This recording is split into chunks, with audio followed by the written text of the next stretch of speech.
खेसारी बहन पहले वीडियो के दबा के तू लोग शेयर कर ला काहे से खेसारी भैया के वो गाना आ चुकल बा ओकर पोस्टर रिलीज कर देवल गइल बा तो तू लोग वीडियो के साथ बना रहा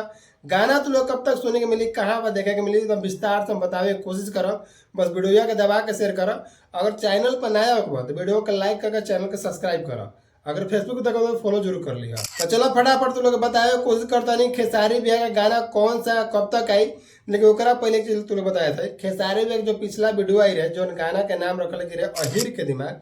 तो गाना कुछ बोल ऐसे रहे कि अहिर के दिमाग जब सनक जाला तो फाड़ देला बीचे से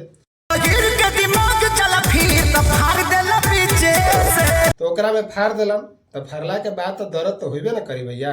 तो ओकरा बाद दर्द होकता तो खेसारी भैया वो गाना लेके आ गया जो ना एल्बम के नाम रखल जो अभी गाना होता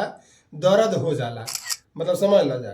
तो थोड़ा ध्यान दलो ये गाना पर कि पिछला लेके फाड़े खातिर और फिर ओकरा बाद गाना लेके नाम होता ओकरा दर्द खातिर तो जितना लोग के दर्द होता ये गाना के सुनला के बाद दर्द से तुम लोग छुटकारा पा जीव बस खेसारी भैया के गाना सुन लिया जा जब आई तो हम तुम लोग को बता देता नहीं तो ये चलते कह रहा बड़ी खेसारी पन जितना ही बड़ा वीडियो के दबा के पूरा शेयर करो वीडियो आवे तक खेसारी भैया का पूरा चर्चा हो जाएगा चाहे खेसारी भैया गाना आ रहा बा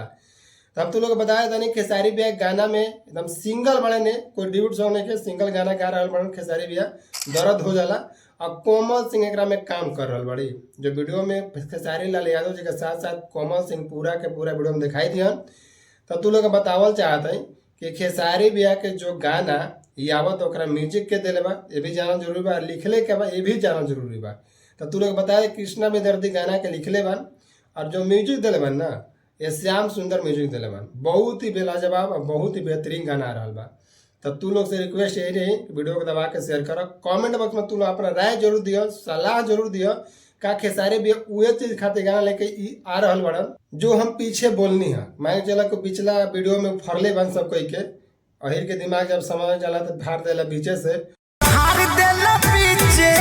से तो दर्द हो रहा बा तो दर्दिया के मिटावे खातिर गाना खेसारी भैया लेके आइल बन तू लोग कमेंट में जरूर बता दियो का हम सही कर रहा बन कि ना लेकिन एक चीज तू लोग बताओ दे खेसारी भैया के गाना मतलब कि टी सीरीज हमार भोजपुरी चैनल से गाना आवेला बा गाना कब तक आवेला बा ये भी तू लोग के बताई बस वीडियो में अंत तक जे बनल बा ना ओकरा के दिल से धन्यवाद देता नहीं जे यहाँ तक वीडियो हमारे देख लेला तो थोड़ा सा आउट देख लिया जैसे बताया तनी खेसारी भैया गाना टी सीरीज हमार भोजपुरी चैनल से दर्द हो जाला ये गाना के अभी तक पोस्टर पर कुछ भी खुलासा नहीं करी गाना कब तक आई तो लेकिन टी सीरीज हमारे भोजपुरी चैनल से के जैसे कि पोस्टर के यही कि एडिट करके थोड़ा सा एक जो कि ट्रीजर कह दा चाहे टेलर कह दा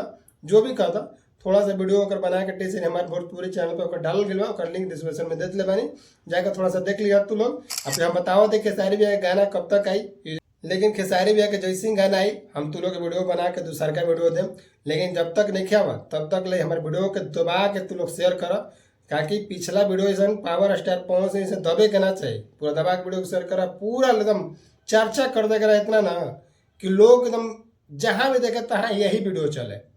तो चलो यही इतना बतावे का तैयार है कि खेसारी भैया गाना को लेकर आवत जो ना एल्बम के नाम रखल बा दर्द हो जाला तो मिला था किसी नेक्स्ट वीडियो में तब तक खाती जय हिंद।